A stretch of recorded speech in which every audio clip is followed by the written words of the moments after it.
Eu sou o John Bevere e estou muito feliz que você escolheu fazer esse curso Movido pela Eternidade. Deixa eu fazer uma pergunta. Negligenciamos a perspectiva eterna porque é difícil demais para entender? Bem, não deveríamos, porque a Bíblia diz claramente em Eclesiastes capítulo 3 que Deus colocou a eternidade em nossos corações. Então, como você vai fazer esse curso? Uma coisa que eu te peço, antes de qualquer coisa, ore e ouça com seu coração. Quando temos uma perspectiva do eterno, passamos por coisas que não passaríamos se não tivéssemos ela. Tomamos decisões diferentes. Ter uma perspectiva do eterno é absolutamente crucial para andar com Cristo. Esse é o 11º livro que Deus me leva a escrever, gente. E eu vou dizer, nenhum outro livro conseguiu impactar a minha vida como esse. Há 3 capítulos nesse livro que falam de Afabel. Afabel é um reino em outro tempo, em outro lugar. É uma alegoria. Ela nos dá uma janela para a eternidade. Ela nos mostra a realidade do tribunal de Cristo. Eu descobri uma coisa que Jesus disse, escrevendo esse livro, que eu nunca tinha visto antes. No livro de João, no capítulo 12, Jesus disse: "Eu não vim para julgar vocês, mas as palavras que eu falo, elas vão julgar vocês naquele último dia." O último dia é o dia do julgamento. Então nós já sabemos o que será falado pelo Senhor no tribunal de Cristo, as palavras que ele já falou. Então você vai notar que na dramatização de Afabel, assim como nos 3 capítulos, nós falamos sobre o tribunal de Cristo, e cada palavra que o rei Jalen fala é retirada das Escrituras. A alegoria de Afabel impactou as pessoas tão profundamente enquanto falávamos que tomamos a decisão de ir a Hollywood e fazer uma produção da dramatização do áudio. Você notará que a dramatização do áudio traz à vida ainda mais esses 3 capítulos. Eu fico feliz que você tomou a decisão de ter isto. Você vai querer compartilhar com muitos dos seus amigos. Eu acredito que isso vai realmente impactar a sua vida, tanto lendo o livro quanto assistindo o vídeo. Eu peço a você, por favor, compartilhe isso com os outros. Primeiro, é tão importante que comuniquemos o Evangelho de Jesus. É um comando de Jesus. Vão por todo o mundo e preguem o Evangelho. Nós da Messenger International fazemos a nossa parte, levando você. Mas você tem que fazer a sua parte. Você tem que passar para os seus amigos. Você tem que passar o áudio, passar o livro e até convidá-los a assistir esse vídeo. Eu digo, faça uma reunião na sua casa. Chame as pessoas para assistir. Gaste tempo falando sobre isso. Isso é algo que Deus enfatiza ao seu povo. E eu não vejo isso acontecendo muito hoje na igreja.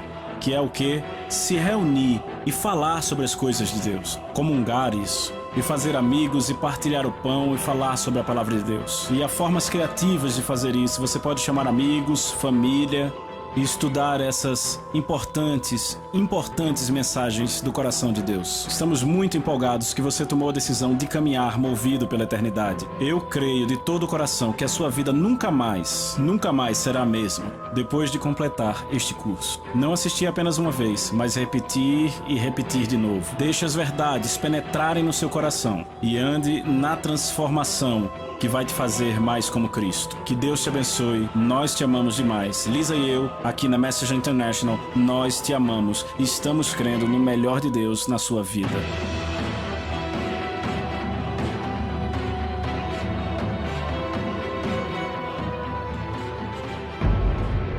The countdown begins. Every moment counts. Now, for the believer, it's not where you'll spend eternity. For the believer, it's how you'll spend eternity. The decisions you make today determine where and how you will spend eternity. You will not be judged on what you did. You will be judged in the light of what you were called to do. At the zenith hour, there's no second chance. Whatever we do in this zero time determines how we're going to spend eternity. Life is but a vapor. If you really want to know the truth, every one of us are going to touch people's lives if we just do what we're called to do. This 12-part series will challenge you to confront your motives, making your life count from this moment on as you face your own eternity with great confidence on Judgment Day.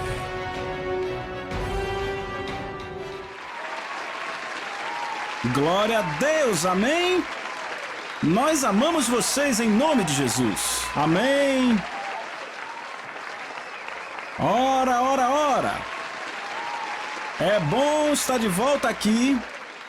Estamos empolgados porque estamos começando nossa primeira aula e eu vou começar a falar para vocês sobre o livro Movido pela Eternidade. Faça a sua vida contar hoje e para sempre. Então vejamos, antes de eu abrir aqui e falar sobre qualquer coisa, eu quero apresentar a vocês uma palavra que talvez não conheçam, a palavra zenith. Já ouviram falar? Eu procurei no dicionário a definição da palavra zenith. Zenith é o ponto mais alto alcançado por um objeto. Esse termo muitas vezes é usado para objetos celestes, como o Sol. Quando o Sol atinge o zênite no dia, ele está no ponto mais alto no céu. No entanto, não é só a isso que ele se refere. Zênite pode ser o ponto mais alto alcançado por qualquer objeto, entenderam? A segunda definição foi a que eu realmente gostei. E ela diz: o tempo, repita comigo, o tempo, quando algo é mais poderoso ou bem-sucedido. Eu vou repetir, é o tempo quando alguma coisa é mais poderosa ou bem-sucedida. Sinônimos podem ser ápice ou cume. Vocês devem ter percebido que na capa do nosso livro, aqui está a capa do livro Movido pela Eternidade, temos um relógio. E por que nós temos um relógio na capa desse livro, sabe? Toda vez que Jesus falou sobre o eterno, ele está sempre falando da hora zênite, que são 12 horas. Notaram? À meia-noite uma voz veio, correto? E se você olhar, 12 horas é a hora zênite. Quer dizer, durante o dia é a hora que o sol está mais alto no céu, certo? E à meia-noite o zênite é o ponto médio da noite. E se vocês notarem, há 12 aulas no nosso curso. Temos aulas de 1 a 12 e é interessante que haja 12 horas no relógio. Então vamos chamar cada aula, vamos chamar hora 1, hora 2, hora 3 e eu vou te preparar para a hora da meia-noite, amém? Porque queremos estar prontos para o zênite. Então deixa eu dizer isso. O que devemos nos perguntar é qual o nosso alvo zênite para essas aulas, para esse curso que estamos entrando. Nós vamos começar lendo um Salmo capítulo 90, versículo 12 e 17, na Nova Tradução Viva. O Salmo diz, nos ensine, na verdade é Moisés falando aqui, então Moisés diz, nos ensine a tirar o máximo do nosso tempo. Repitam comigo, nos ensine a tirar o máximo do nosso tempo. E faça os nossos esforços bem-sucedidos. Sim, ok. Faça os nossos esforços bem-sucedidos. Vou ler de novo. Nos ensine a tirar o máximo do nosso tempo e fazer nossos esforços bem-sucedidos. Sim, fazer nossos esforços bem-sucedidos. O objetivo de qualquer pessoa com a mente sã é viver uma vida que conte. Quantos podem dizer amém para isso?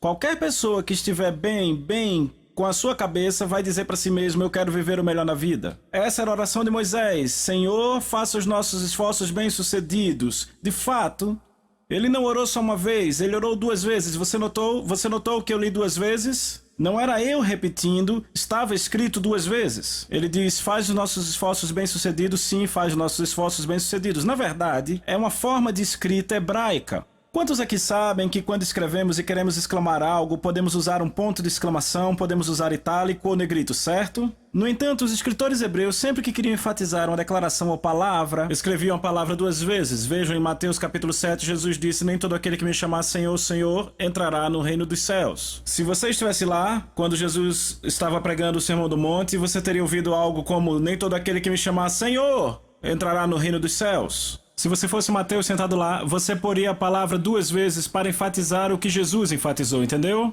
É a forma deles de dar ênfase. Faça os nossos esforços bem-sucedidos. Esta é a vontade de Deus para sua vida, que você viva uma vida bem-sucedida. Não deixe que ninguém te diga o contrário. A vontade de Deus para sua vida é que você seja bem-sucedido.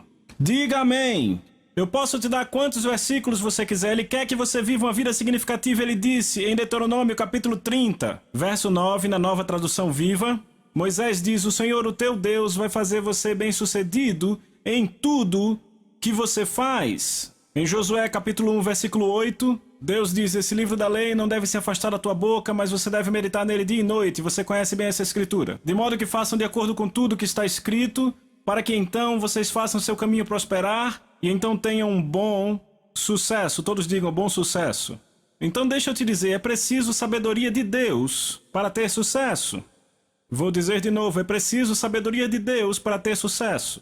Provérbios 19:8 diz, aquele que ama a sabedoria, ama o seu melhor interesse e será um sucesso. Eu vou ler de novo. Aquele que ama a sabedoria, ama o seu melhor interesse e será um sucesso. Isso não é bom? Então diz que você ama o seu melhor interesse e você será um sucesso amando a sabedoria. Então, sabedoria nos dá conhecimento e habilidade para fazer as escolhas corretas no tempo oportuno. A verdadeira sabedoria não é para os que têm mente aguçada. É para aqueles que temem a Deus e apenas pode ser encontrada em Cristo. Construir uma vida de significado eterno deve ser feito baseado na sabedoria de Deus, e é sobre isso que essa mensagem fala.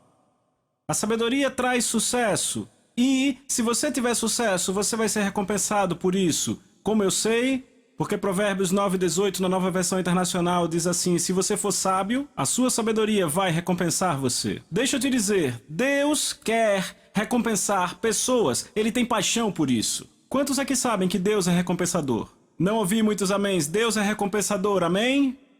Na verdade, basta ver como ele se apresenta para Abraão. Você sabe como ele se apresenta? Ele diz: eu sou o seu escudo e a sua excepcional e grande recompensa. Bem, como pai eu aprendi isso. Eu tenho 4 filhos e eu amo os meus 4 filhos. Eu amo dar desafios aos meus filhos e vê-los superar os desafios, mas o que eu realmente amo é recompensá-los por isso. Mas quantos aqui sabem que você não recompensa as pessoas se elas não merecerem? Mas como pai, eu amo recompensar os meus filhos se merecem, amém? Nós lemos em Salmos 37:18, na Bíblia Viva: dia após dia, o Senhor observa as boas obras feitas por homens piedosos e lhes dá recompensas eternas. Vem, ele ama dar recompensas, mas as suas recompensas são eternas, vamos falar disso. O desejo de Deus para o nosso sucesso tem sido enfatizado na igreja, na nossa geração. Nos últimos 10, 20 anos, quantos sabem que temos pregado e pregado e pregado que Deus realmente quer que tenhamos sucesso, um bom segmento da igreja? No entanto, há muitos na igreja hoje que apenas deram ouvido a um aspecto disso e não equilibraram com o evangelho inteiro.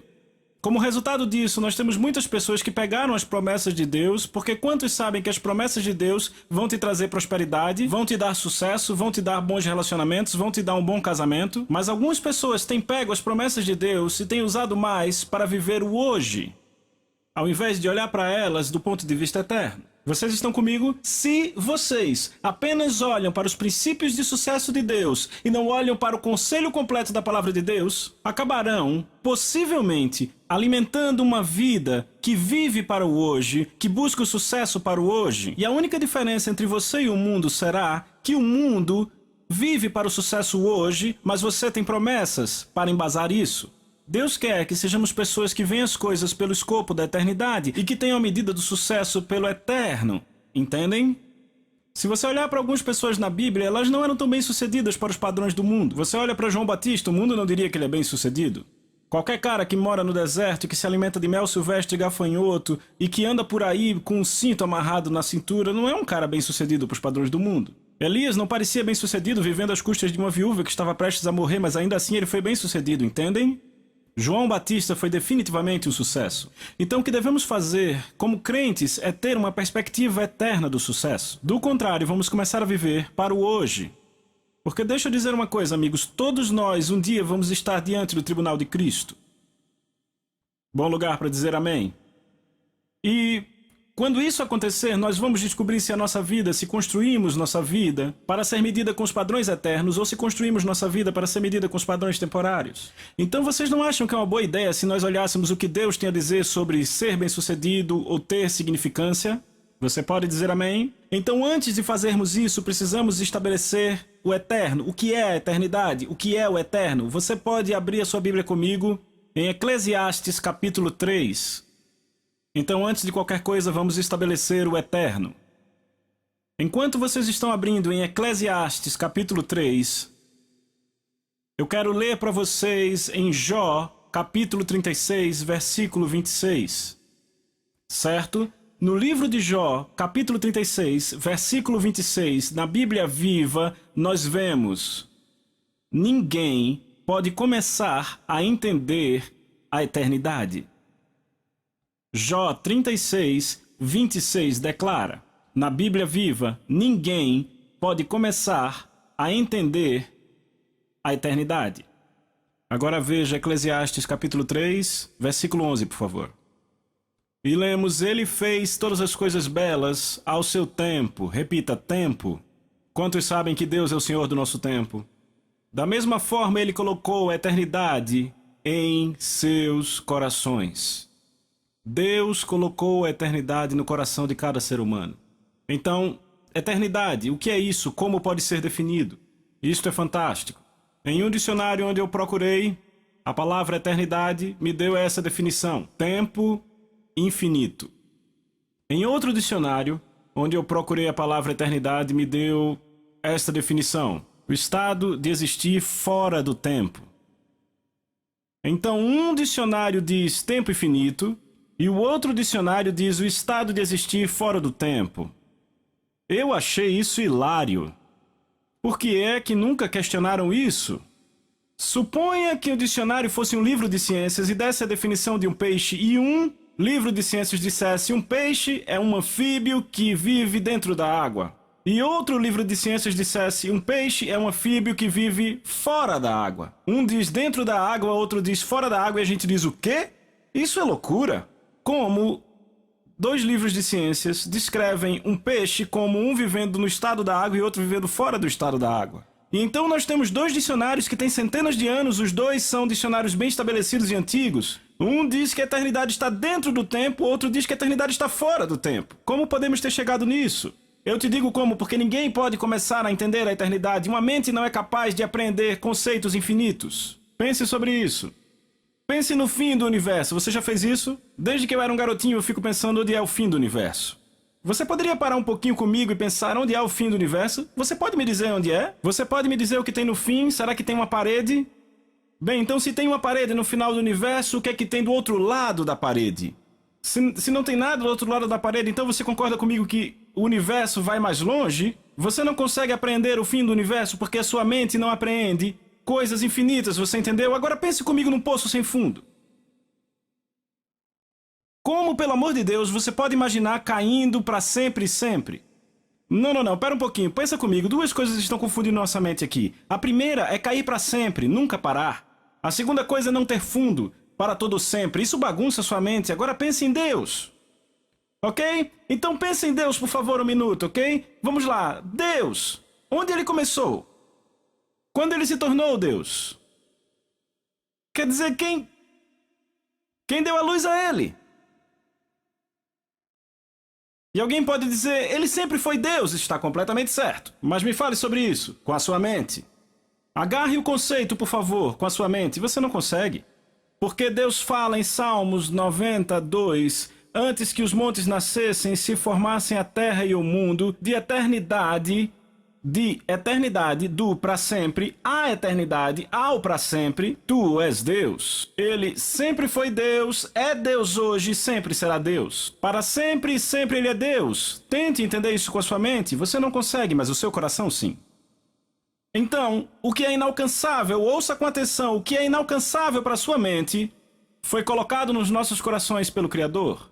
Eclesiastes diz, ele colocou a eternidade em nossos corações, mas é inalcançável para a nossa mente. É por isso que a Bíblia fala, em Salmos 41, o tolo disse em seu coração, não há Deus. Agora note que a Bíblia não diz, o tolo disse em sua mente que não há Deus. Veja, o ateu diz que não há Deus, não é verdade? Mas sabe onde ele está dizendo? Ele está dizendo na mente. Isso me lembra um grande amigo meu. Um grande amigo meu, anos atrás, ele era um devotado, autoproclamado ateu, ok? E ele era um ateu inveterado. E um homem muito bem sucedido, um homem muito rico. Qualquer pessoa que tentasse pregar para ele, ele não dava a mínima bola.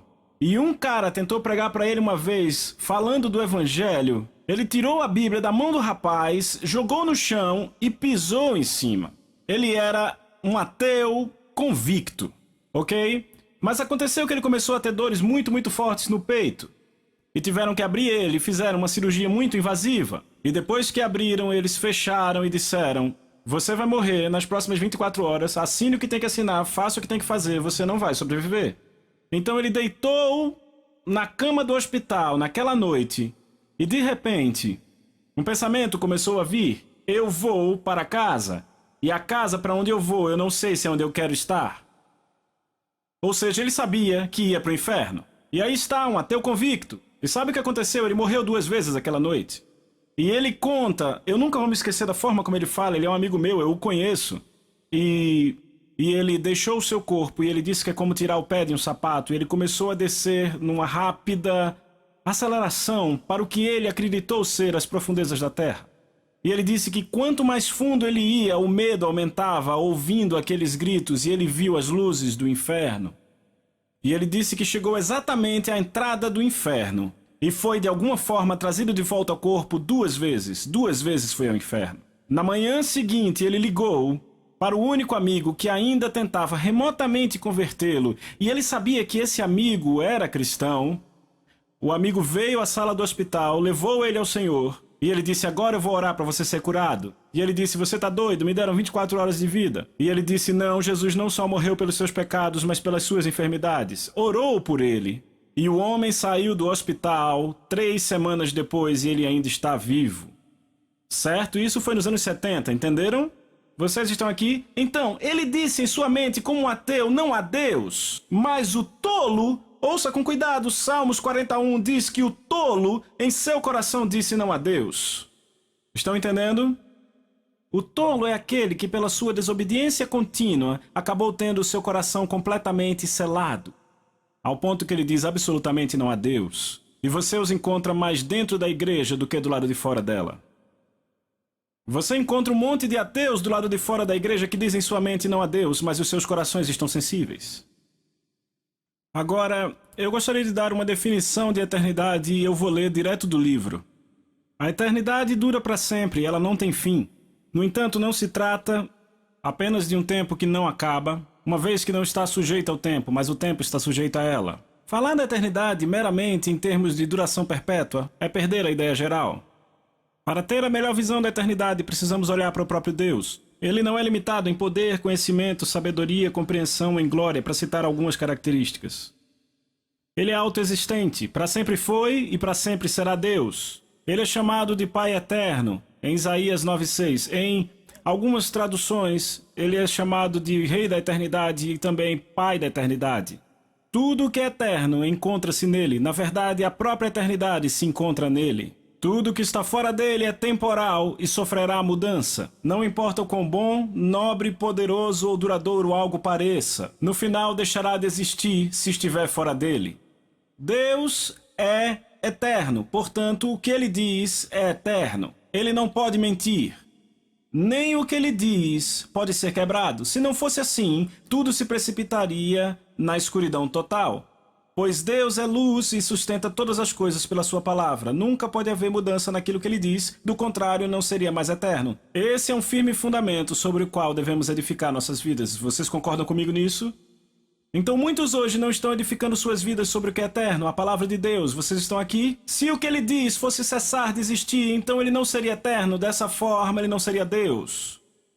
Pois tudo está sustentado por sua palavra. Ainda assim, muitas pessoas estão construindo suas vidas em cima de coisas diferentes do que ele falou.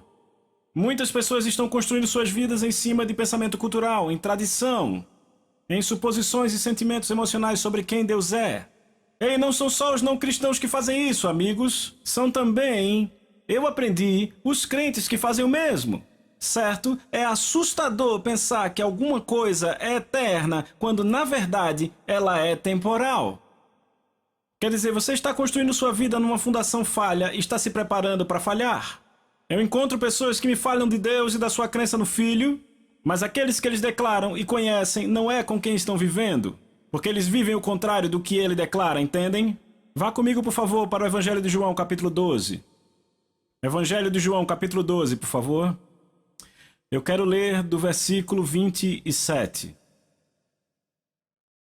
Jesus disse: se alguém ouvir as minhas palavras e não as guardar... a palavra guardar também significa obedecer. Então vamos ler dessa forma, porque na Nova Tradução Viva, ele diz: se alguém ouvir as minhas palavras e não me obedecer. Então eu vou ler assim: se alguém ouvir as minhas palavras e não obedecer, eu não o julgo. Porque eu não vim para julgar o mundo, e sim para salvá-lo. Quem me rejeita e não me obedece, e não recebe as minhas palavras, não obedece às minhas palavras, tem quem o julgue. A própria palavra que eu tenho proferido, essa o julgará no último dia. Repitam comigo: último dia. O último dia é outro termo que se refere ao julgamento. Certo? Se você for ver na Nova Tradução Viva, ele vai dizer o dia do julgamento, ele não diz o último dia. Então Jesus está falando algo aqui. Já sabemos o que será falado no julgamento. Será o que ele já falou? Ele disse: eu não os julgo, mas eis o que os julga, as palavras que eu falo hoje os julgarão naqueles dias. Então já sabemos o que será falado no tribunal de Cristo. É o que ele já falou. Todas as coisas serão julgadas em linha com o que ele já falou. Então, você não acha que é sábio se gastarmos algum tempo para investigar o que ele falou, se é isso que nos julga? Sabe, a Bíblia fala de julgamentos. Na verdade, a Bíblia fala, que eu saiba, de 3 julgamentos. Fala do julgamento dos santos.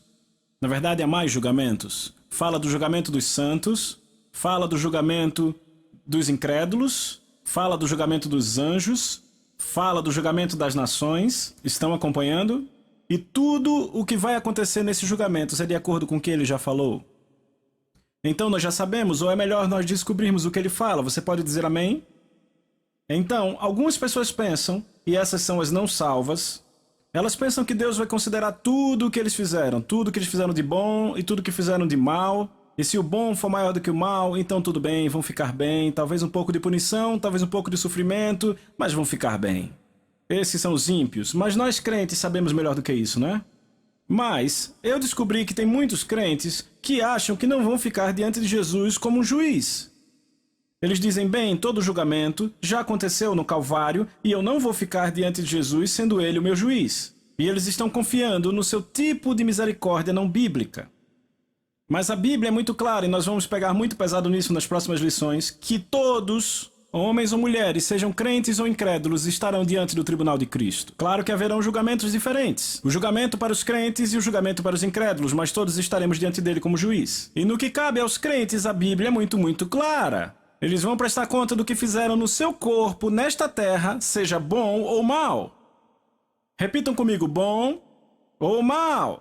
E alguns crentes têm esse conceito errado de que haverão apenas recompensas. Vão ficar diante de Jesus e recompensa? Não. E você vai ver que a Bíblia não diz isso. Então, se você está acreditando nisso, está acreditando no ensino não bíblico. É um bom lugar para dizer amém. Muitos crentes não acreditam que vão ficar diante de Jesus como juiz porque ele é o Salvador.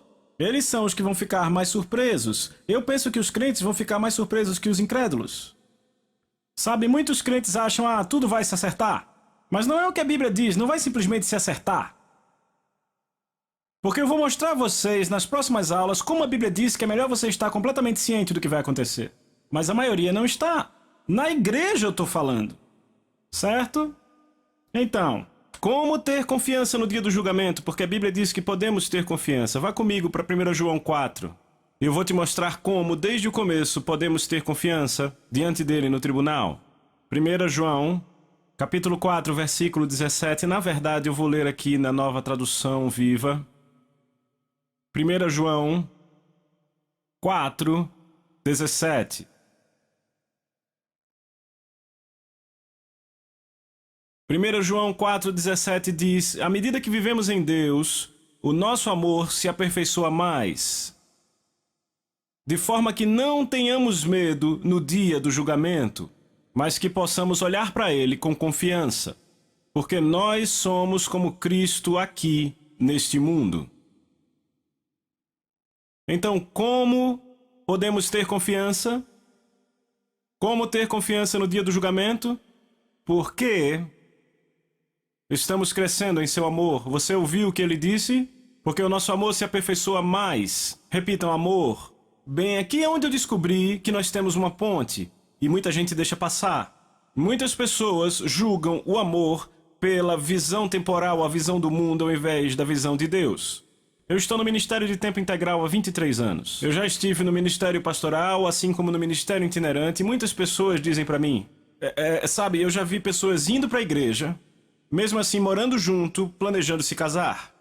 E eles dizem: sabe o que mais? Nós nos amamos. E sabe, Deus sabe que nós vamos nos casar, foi Ele que escolheu para estarmos juntos. É só uma formalidade, é apenas uma cerimônia. E sabe, a gente realmente se ama, nós vamos ficar juntos de verdade e tá tudo bem.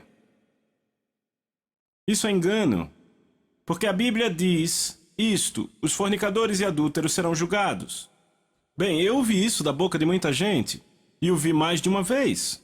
Eles olham como se fosse amor, mas não está baseado na verdade. O amor deles está baseado no que a sociedade considera bom. Vocês estão entendendo? Porque a sociedade é moldada na sua própria definição do que é bom. Eu ouço homens de negócios dizendo: sabe, eu sei que o que eu estou falando não é exatamente verdade, mas esse negócio vai ser muito proveitoso para eles e sabe, eu estou ajudando eles, fazendo com que eles evitem essa longa negociação e eu sei que é o melhor negócio para eles, então eu vou dar uma enroladinha aqui e vai ficar tudo bem. Isso não é amor. É mentira. E a Bíblia diz que os mentirosos irão para o lago de fogo, entendeu? Então, em outras palavras, muitas vezes as pessoas na igreja baseiam o amor no que a sociedade diz que o amor é. Sempre com muitas emoções, com muitos sentimentos e com o que parece ser bom para os padrões da sociedade. Parece ser bom para os padrões humanos, mas não encaixa na palavra eterna de Deus. Se você quer mesmo saber sobre amor, você quer saber sobre amor? Se você quer saber sobre amor, vá para 1 João capítulo 2, versículo 5. 1 João capítulo 2, versículo 5, eu vou ler na amplificada. Lemos na amplificada: mas aquele que mantém em tesoura sua palavra, repita, mantém sua palavra, que traz na mente seus preceitos, que observa sua mensagem na sua totalidade. Verdadeiramente nele tem o amor de ir para com Deus, sendo aperfeiçoado, alcançando a maturidade. Por isso percebemos, sabemos, reconhecemos e temos certeza que estamos nele. Então, como em nós o amor de Deus amadurece? Guardando sua palavra na totalidade. Repitam comigo: na totalidade. Eu posso te mostrar mais, apenas passe algumas páginas para 2 João. 2 João, algumas páginas para frente. O apóstolo João diz isso, veja no versículo 6. Isto é o amor. Todos repitam: isso é o amor. Quer saber o que é o amor? Eu vou te dizer o que é o amor. Está aqui, é a verdade. Isso é o amor, que nós andemos, repitam comigo, andemos de acordo com seus mandamentos. Então, se você quer saber a verdade, o amor é a verdade. Guardar os mandamentos de Deus. Eu nunca esqueço o que Deus disse para mim uma vez. Ele disse: filho, onde foi que eu disse que o amor é bonzinho?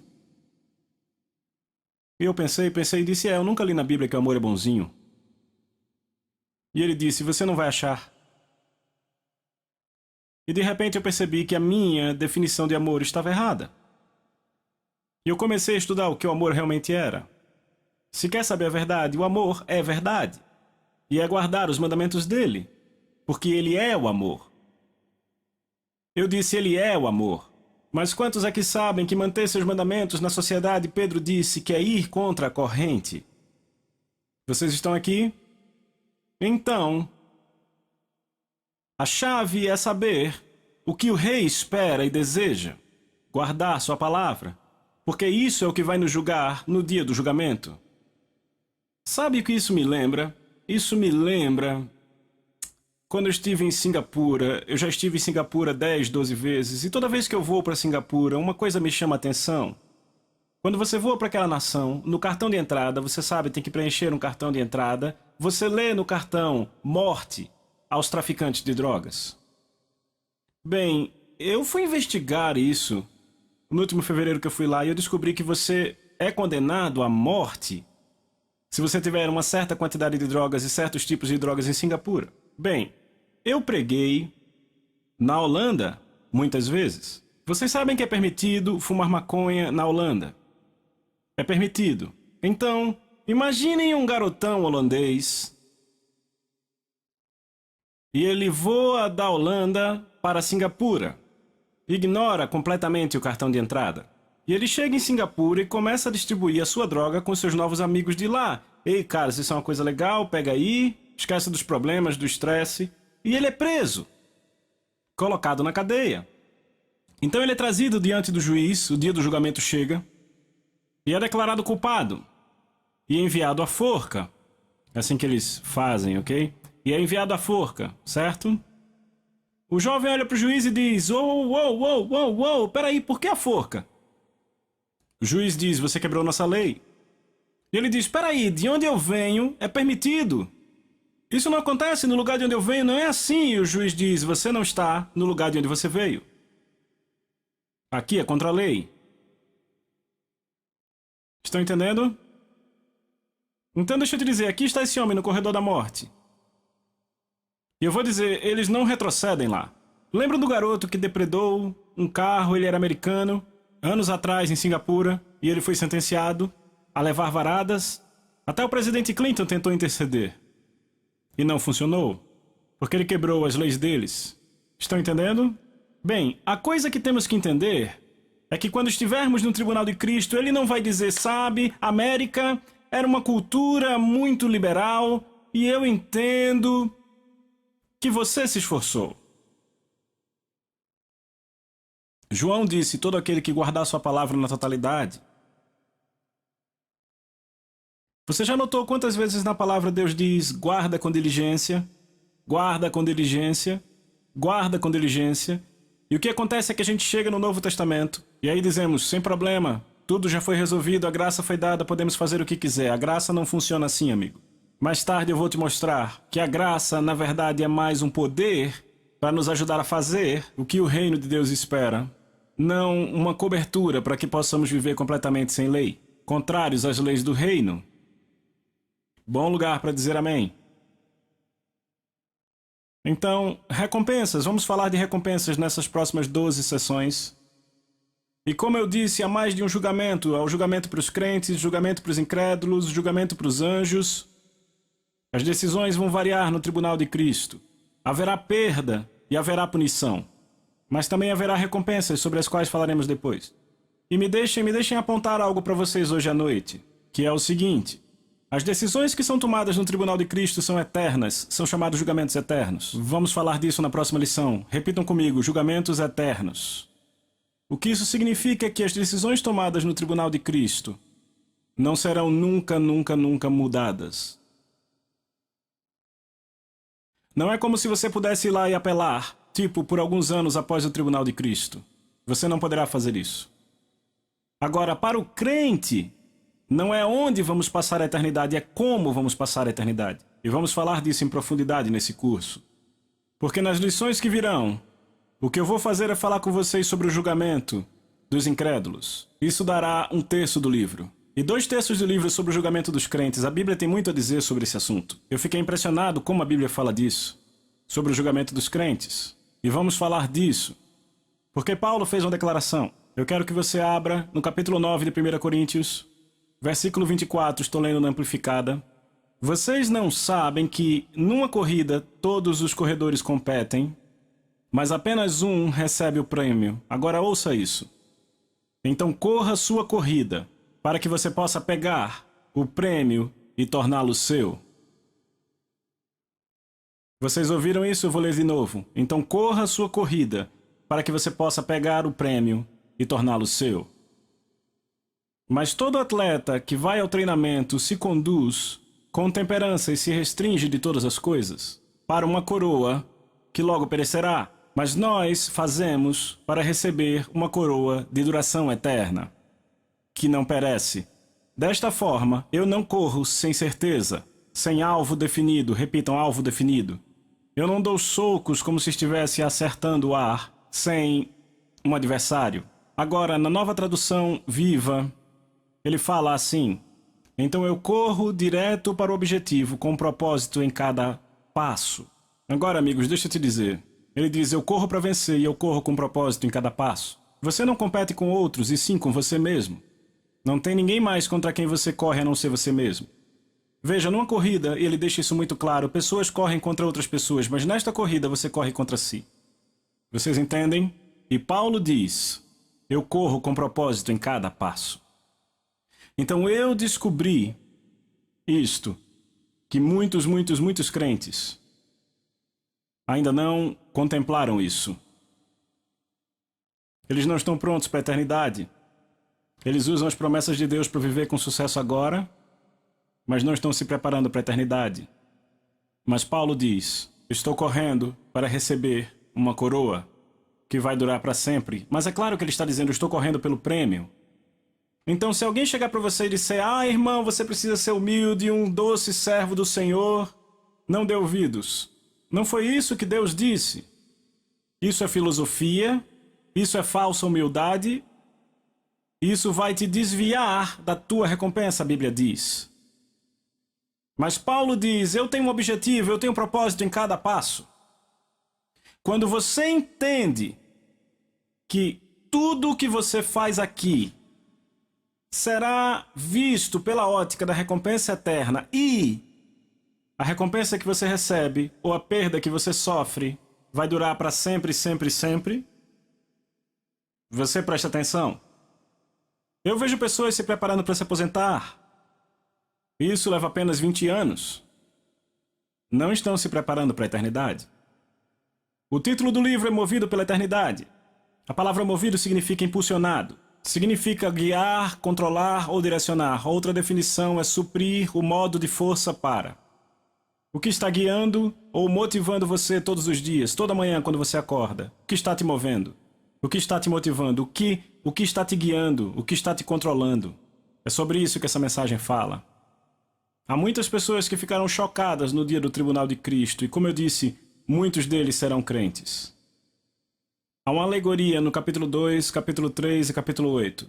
Se você não ler essa alegoria, você não será capaz de acompanhar nas próximas horas e lições desse curso. Nessa alegoria, nós falamos de verdades da eternidade na forma de uma história que se passa em outro mundo.